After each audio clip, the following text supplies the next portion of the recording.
안녕하세요. 이번 시간에는 논술문의 첨삭에 대해서 말씀드리겠습니다. 논술의 꽃은 첨삭이라고 할 수 있습니다. 즉, 어떤 첨삭을 받느냐에 따라서 학생의 수준을 단기간에 끌어올릴 수도 있으나 잘못된 첨삭은 오히려 학생을 더욱 혼란스럽게 만들고 글쓰기를 더욱 어렵게 만들 수 있습니다. 학생이 논술학원을 현재 다니고 있다면 자신이 받은 첨삭이 어떠한 유형인지 판단해 보시기 바랍니다. 일반적으로 대부분의 인문논술 학원에서의 첨삭은 거의 똑같습니다. 학생이 먼저 기출문제 등에 대해서 논술문을 작성하게 된다면 선생님은 학생이 쓴 논술문을 바탕으로 빨간 펜으로 아주 정성스럽게 꼼꼼하게 하나하나 빠지지 않고 학생의 문제점과 잘못에 대해서 지적합니다. 가끔 칭찬을 하기도 하지만 대부분 문제점에 대한 지적입니다.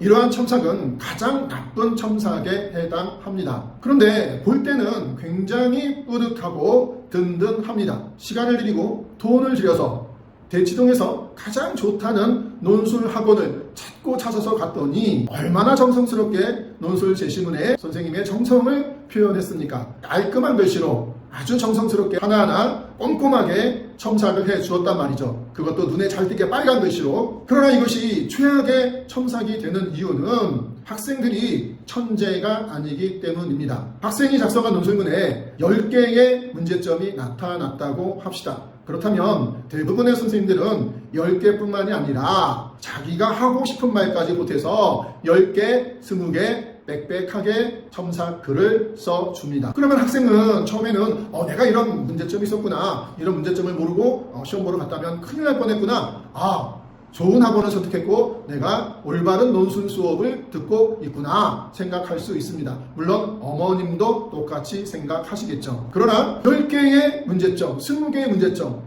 그게 다음번에 고쳐질까요? 또 다음번 글을 쓰면 또 10개, 20개, 30개의 문제점을 지적해 줍니다. 학생은 하나의 문제도 해결되지 않은 상태에서 매번 수업을 들을 때마다 문제점들이 산더미처럼 쌓여지고 있습니다. 해결되는 것은 없으면서요. 해서 논술 수업을 들으면 들을수록 논술이 어렵다라고 생각을 합니다. 이것이 인문논술을 준비하는 대부분의 학생들의 공통적인 생각입니다. 이것은 정말로 잘못된 논술 첨삭입니다. 그렇다면 제대로 된 논술 첨삭은 어떨까요? 저는 학생들이 작성한 논술문에서 10개, 20개의 문제점이 나타나더라도 한 번에 딱 하나의 문제점만을 지적해 줍니다. 가장 중요한 첫 번째 문제점, 가장 먼저 고쳐야 될 첫 번째 문제점을 지적해 줍니다. 그리고서는 그 첫 번째 문제점을 고쳐서 다시 쓰기를 시킵니다. 그러면 정말 크게 머리가 나쁘지 않는 이상은 하나의 문제점 정도는 금방 바로 해결할 수 있습니다. 그러면 문제점을 해결한 두 번째 글이 완성이 되면 그 다음에 두 번째 중요한 문제점, 두 번째 고쳐야 될 점을 알려줍니다. 그리고 또 다시 쓰게 합니다. 그러면 또 대부분의 학생들이 두 번째 문제도 쉽게 고칠 수가 있습니다.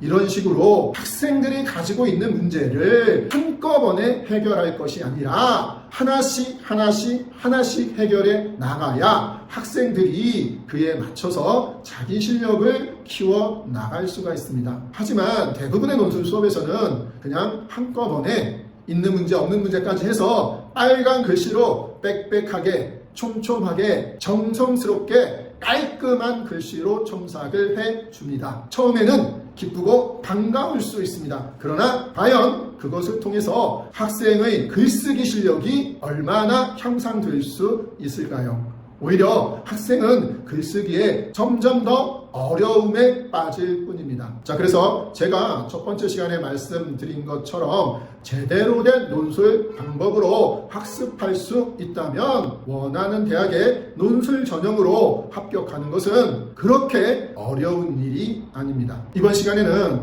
논술의 꽃, 논술문 첨삭에 대해서 말씀드렸습니다. 수고하셨습니다.